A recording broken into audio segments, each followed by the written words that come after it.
और अब बात करेंगे गैंग्स ऑफ पाटलिपुत्र की। आखिर ये कौन सी गैंग है जिसने पूरे बिहार में दहशत फैला दी है? राजधानी पटना के इन गोलीबाजों का लीडर कौन है और इसकी क्राइम हिस्ट्री क्या कहती है, बताएंगे पूरी डिटेल। सबसे पहले आपको बता दें, बिहार की राजधानी पटना के पारस हॉस्पिटल में चंदन मिश्रा हत्याकांड में शामिल 5 शूटर के नाम सामने आ चुके हैं। पटना पुलिस के मुताबिक इन्हीं 5 ने वार्ड में घुसकर चंदन को गोली मारी थी। इन 5 अपराधियों के 4 सीसीटीवी भी सामने आए हैं, जिनमें इनका चेहरा और करतूत साफ नजर आ रही है। सबसे पहले देखिए चंदन हत्याकांड के 4 साक्षात प्रमाण।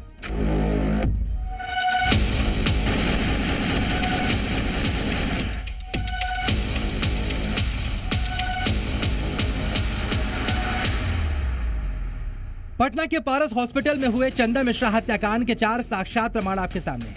अपराधियों ने कितने बेखौफ अंदाज में इस पूरी वारदात को अंजाम दिया, इसके सबूत इन 4 वीडियोस में देखे जा सकते हैं। अस्पताल में घुसने से पहले मीटिंग, फिर आईसीयू वार्ड में घुसकर मर्डर और आखिर में हथियार लहराकर फरार होने तक की तस्वीरें सीसीटीवी कैमरे में कैद हैं। वीडियो नंबर 1 और 2 तो कल से ही दुनिया के सामने है, जिसमें बेखौफ बादशाह और उसके गुर्गों के पटना के पारस अस्पताल के आईसीयू वार्ड में घुसकर चंदन मिश्रा की हत्या करने और फिर बड़े ही आराम से बाहर निकलने की तस्वीरें देखी जा सकती हैं। इसी वीडियो में तौसीफ बादशाह का चेहरा उजागर हुआ था, जिसके आधार पर उसकी तलाश के लिए पुलिस एक्शन हुआ और फिर उसकी गिरफ्तारी हुई। मगर आज अस्पताल के बाहर की सीसीटीवी फुटेज भी सामने आई, जिसमें सभी अपराधी इस हत्याकांड को अंजाम देने से पहले आखिरी मीटिंग करते नजर आए। ये वीडियो अस्पताल के पीछे की गली का है, जहां सबसे आगे तौसीफ है, उसके साथ हेलमेट पहने एक और शूटर है, जबकि पीछे से उसके 4 और साथी आते हैं। इन सभी को तौसीफ ऑर्डर देता नजर आता है, जिसे देखकर साफ लग रहा है कि मर्डर की प्लानिंग पर चर्चा हो रही है। अब देखिए सबसे हैरान करने वाला वीडियो, जिसमें वारदात को अंजाम देने के बाद सभी 6 अपराधी 2 बाइक पर सवार होकर उसी गली से भागते नजर आ रहे हैं। दोनों बाइक पर 3-3 शूटर्स हैं। पहली बाइक के बीच में बैठा शूटर अपने हाथ में रिवॉल्वर लिए रहता है और दोनों हाथ उठाकर इस अंदाज में जश्न मनाते दिखता है जैसे कोई बड़ी जंग जीत ली हो। इसके ठीक बाद दूसरी बाइक पर सवार 3 शूटर नजर आते हैं। इसी बाइक पर तौसीफ बादशाह भी सबसे पीछे बैठा दिखता है।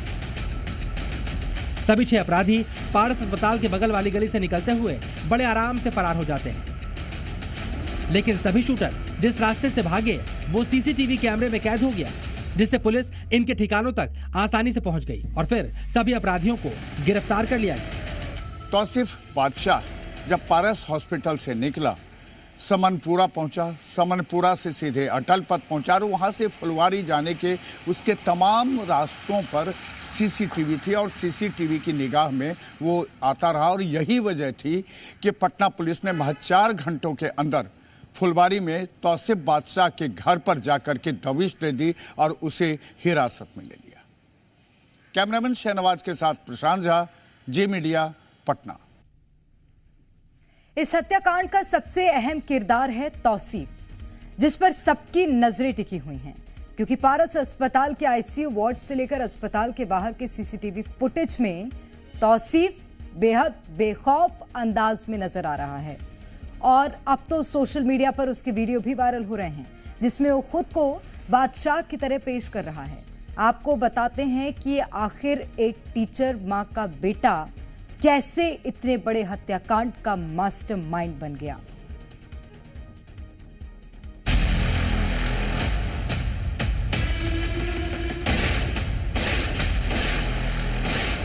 हेलो, बहुत नाम कमा लिए तुम, तुम्हारा स्टोरी पटना तक पहुंच गया है। सैकड़ों ऐड भी हस्ती में निकल आएंगे, इतने थाने में सिपाही नहीं होंगे आरिफ जितने मुखबिर मेरी बस्ती में निकल आएंगे। मैं कभी कभी बाहर निकलता हूँ, जब भी निकलता हूँ तबाही मचा देता हूँ। नाम तौसीफ बादशाह, आरोप चंदन मर्डर का सुपारी किलर।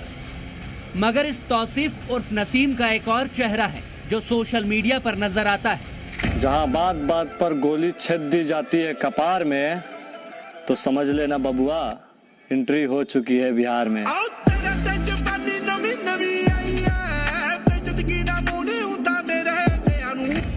वो खुद को बादशाह कहलाना पसंद करता है। YouTube पर तौसीफ बादशाह के नाम से एक पेज भी बना रखा है।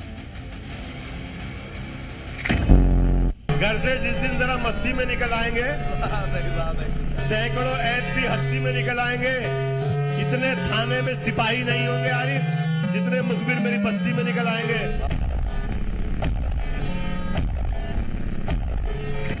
इस YouTube पेज पर उसके दर्जनों शॉट्स और रील हैं, जिसमें तौसिफ अलग अलग अंदाज में नजर आ रहा है। मैं कभी कभी बाहर निकलता हूँ, जब भी निकलता हूँ तबाही मचा देता हूँ।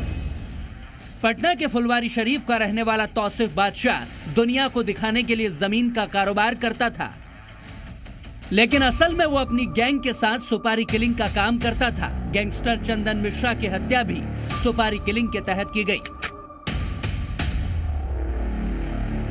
बादशाह, जुर्म की दुनिया में आने के अनगिनत रास्ते हैं, लेकिन यहाँ से बाहर जाने का कोई रास्ता नहीं। बचपन से लेके आज तक सिर्फ तुमने मुझे जाना है सुल्तान, पहचाना नहीं। जुर्म की दुनिया का बादशाह बनने की चाहत रखने वाला तौसिफ बेहद सामान्य परिवार से था। उसकी माँ भी स्कूल टीचर है। वो खुद पटना के टॉप स्कूल में से एक सेंट कैरेंस से पढ़ा लिखा है, लेकिन जिंदगी में उसने नाम कमाने के लिए क्राइम का रास्ता चुना और शेरू गैंग में शामिल हो गया। वही शेरू जिसने तौसीफ को चंदन की हत्या की सुपारी दी। पुलिस सूत्रों के मुताबिक चंदन मिश्रा और शेरू पहले दोस्त थे और इन दोनों की जोड़ी बक्सर में दहशत का पर्याय बन चुकी थी। व्यवसायियों से रंगदारी, हत्या, लूट और खुलेआम गोलीबारी जैसी घटनाएं इनके लिए आम थी, लेकिन बाद में उनके बीच विवाद हो गया। चंदन ने शेरू गैंग के कुछ शूटरों को अपने साथ मिला लिया, जिससे शेरू नाराज हो गया और दोनों ने अलग अलग गैंग बना लिए। इसके बाद ये दुश्मनी इतनी बढ़ गई कि शेरू ने जेल में रहते हुए भी चंदन हत्याकांड की साजिश रच डाली, जिसका सबसे बड़ा मोहरा बना तौसिफ बादशाह।